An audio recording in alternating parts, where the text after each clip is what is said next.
Naitwa David na nataka kuwaonyesha yenye mtu huaga, tuseme ako na simu alafu message akitumiwa kwa simu hasikuji, ama tuseme mtu ameenda withdraw pesa kama M-Pesa, message hasikuji.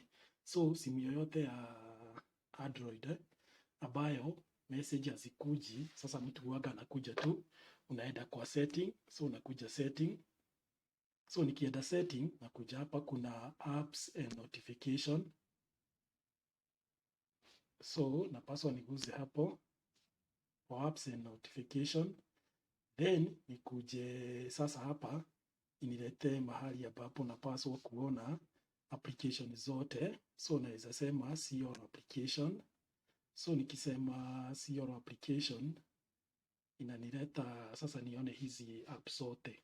So kitu napaswa kuja hapa kufanya ni nikuja kwa hizi dot tatu ziko hapa kwa kona ya juu hapo juu. So niguze hapo na then niseme nataka show system. So nikisema show system itaona zile application ambazo zinakujaga na simu.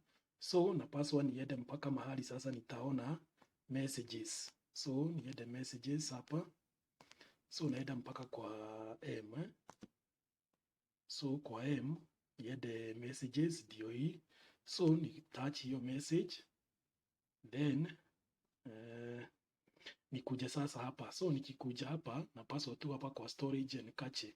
So ni click, ni touch hapo storage and cache. So ni click hapo na then nikuja hapa niseme clear cache na then ni clear storage na so niseme okay. Na then after nimefanya hivyo napaswa ni restart hiyo simu. So ukirestart hiyo simu kama haikuwa inapokea message mtu akikutumia, ama tuseme labda ni withdraw pesa, so hakuna message inaingia kwa hiyo simu, so mtu huaga anafanya hivyo. Kwa hivyo ni kurestart tu, na restart after umefanya hivyo, na then simu yako itaanza kuchukua messages. So niseme naitwa David, nitaendelea kusoma mambo kadhaa yenye ambayo inahusu na kompyuta na simu.